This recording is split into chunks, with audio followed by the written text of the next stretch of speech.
Hello everyone, what's up? It's me again, Junkmaster 3. And yes, finally, it's time for the top 5 of the month for the month of January. So these are all like the best movies that I watched for the very first time during the month of January 2026. And obviously, not obviously, but two of these films on this list are movies that I actually don't have in my collection yet, but I would love to get a hold of them somehow.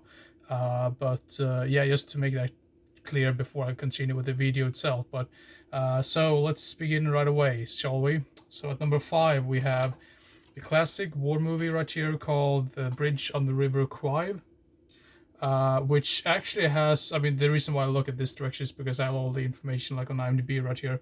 The Bridge on the River Kwai, which is a horror war film that I have not seen ever actually. I mean, I always heard really great things about it, and that tune is just really was really stuck in my head for like weeks after watching this film.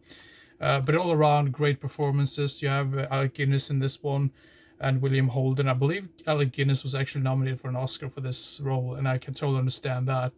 Um, and Yeah, I mean, it's a war film. I mean, not necessarily too like action packed. It's more about the characters and like their motivations and whatnot, in my personal opinion.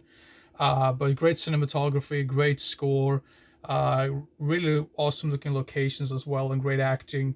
Yeah, it's such an amazing film, and apparently, this one also has like a sequel, I believe, which came out like way later, which I've heard really terrible things about. So I'm not sure if I'm gonna pick that one up or not. But one thing also that I really like about this specific release right here is like, if you look at the back right here, I'm not really sure if you can see it, but all of these things right here are special features, and it feels like you don't really see that a whole lot when it comes to especially like DVD releases. It seems like you don't really see that many like special features anymore, which is, I think, a little bit of a shame in my personal opinion. But one of my biggest like one of my only complaints about this film, in my personal opinion, is that I feel it's a little bit too long for its own good. I mean, it's like 156 minutes. I think that's a little bit too long in this particular case. But overall, this is an amazing film. And if you haven't seen this one and you like war type of films in general, go check this one out. Please let me know if the sequel is any good or at all. I'm not sure if it's like a standalone sequel or if it's like something else, but yeah, we'll see eventually.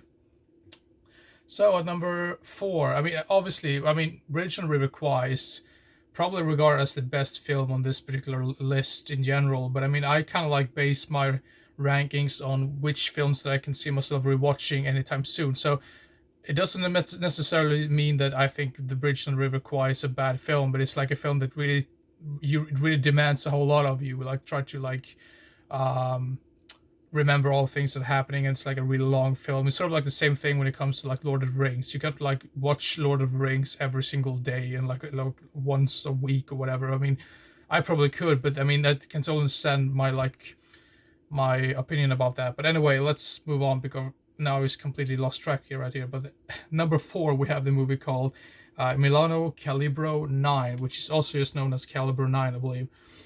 This is from 1972, and this is I thought this was going to be like a straightforward like giallo film for some weird reason. I don't really understand why. Maybe it's because Iro has released lots of like giallo films in general, but this is more of a pilosteschi film, I think it's called, which is basically like crime type of films, but more focused on the action bits more so than like the giallo things when it's usually just focused on the murders and whatnot.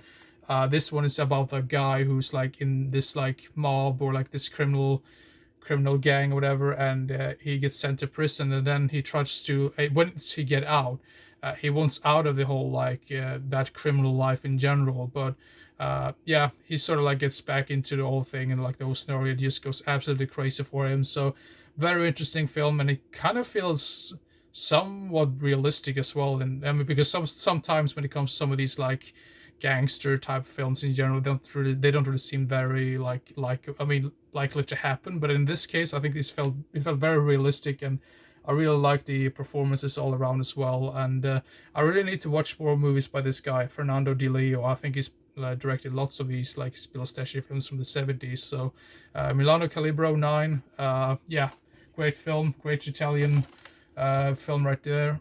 Then at number 3, we have a film which I sadly don't have in my collection, but I'd love to get a hold of it.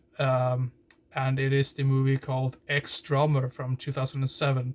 Now, this is one of these films that I saw floating around on some of those like disturbing movies lists from back in the day. And this is a film that I always wanted to get a hold of, or like a film that I always wanted to watch. But I couldn't find it anywhere. And then finally I did find it.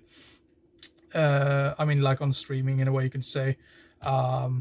And I think this is a very interesting film. I mean, I don't necessarily understand why it's in on like some of those like disturbing movies lists. I mean, for some people that's probably not used to those type of films, this is a pretty violent film. But I found it to be more hilarious because it's very like dark humor in it. I mean, I'm not really sure if it's meant to be dark humor, but to me, it just felt like really great fun, like really, really dark humor, black comedy type of thing about this band that absolutely goes berserk. It's basically about these losers that start up this band, and the drummer sort of like the drummer kind of like tries to like bully all these other like members and whatnot, and the dialogue is really fun, and it's really some disgusting things going on in this film as well. But I mean, I thought this was a really cool and fun and very unique film in general. So I think it's a Belgian film. Can be totally wrong about that. Could be Dutch. I'm not really sure. I think it's a Belgian film. But yeah, Ex-Drummer nonetheless. If you haven't seen it, go check it out if you can handle like disturbing things in general. I wouldn't necessarily say it's like one of the most disturbing ones out there, but there's some like rough things going on in this film as well. But yeah, if you do like really really dark humor though, this one is something that you would definitely need to check out as soon as possible. So yeah, Ex-Drummer. And then at number 2, we have the movie called, let's see here, Day of Anger, right here, which is a Western film with Lee Van Cleef, who is actually not necessarily like the main character in the film. The main character in the film is played by Giuliano Gemma, I believe his name is. And he is basically like this guy who's like, he's sort of like a low life in this town. He didn't really like his entire like life goes nowhere basically, and has to like clean up all of these bars and whatnot, and he's like really low on the whole scale, if you can call it that. But then Lee Van Cleef's character comes in town, and he's like this respective like revolver man, or like this mysterious like guy that no one really wants to mess around with. So he gets totally obsessed by Lee Van Cleef's character, and he wants to like tag along with him. And at first, Lee Van Cleef is like, "Well, I can't stand this goddamn kid. I'm just tired of him." And he just kind of like ignores him, and kind of treats him really bad at first. But then when he realizes this kid is not gonna stop, he just keeps like following him around. He kind of like befriends him, and they like sort of like get in this like partnership where they like cooperate with each other. And then there's like some conflicts between the two eventually that kind of like shatters all of that, and it's like questions as to who you can really trust and whatnot. Really entertaining film, and I mean, some people would say, "Oh, this is just another one of those really generic like spaghetti western films," but I think the performances in this one is really good, and the character development and like the whole conflicts between all these characters I thought was really cool as well. Because sometimes when it comes to some of these like spaghetti western films in general, you don't really like get a whole lot of like character development. They kind of like just like wants to show all of the action sequences and like very generic storyline. But I think this storyline was very interesting. You do have some really cool gunfights as well, like duels and whatnot. Yeah, if you haven't seen this one and if you're a fan of spaghetti westerns in general, go check this one out. This is definitely one of my new favorites, actually. So this one also comes with 2 different versions of the film. For some weird reason, I decided to watch the shorter version. I'm not really sure why I did that, but so I can't say too much about the other version. So the version I watched was the one that only runs for 86 minutes. The other version runs for 114 minutes. So I'm not really sure what the whole difference is about that, but nonetheless, watch it in any version you want. This is a really entertaining film nonetheless. So yeah, Day of Anger from let's see, 1967. And then at number 1 is yet another film that I don't have in my collection. This is one of those films that I wanted to get a hold of for quite some time, ever since I heard about it. It's directed by, I mean, surprisingly enough, surprise, surprise, this is a movie that was this was my 7,000 like rated movie on IMDb. So I decided, well, I want to watch something very special for that occasion. So I decided to watch the movie with and starring Emilio Estevez, the movie called The Public, which is, I think, still to this day his latest work. Um, if you don't count the Mighty Duck, I think he made some sort of Mighty Ducks series or whatever on Disney Plus, which I haven't seen. But and also Young Guns 3 seems to be like in development hell.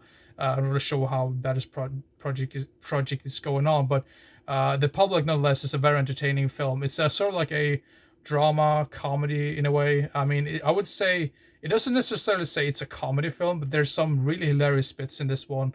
It's basically about Emilio Estevez. He plays this like librarian type of guy, who is sort of like head of this local like library, like public library, hence the title The Public.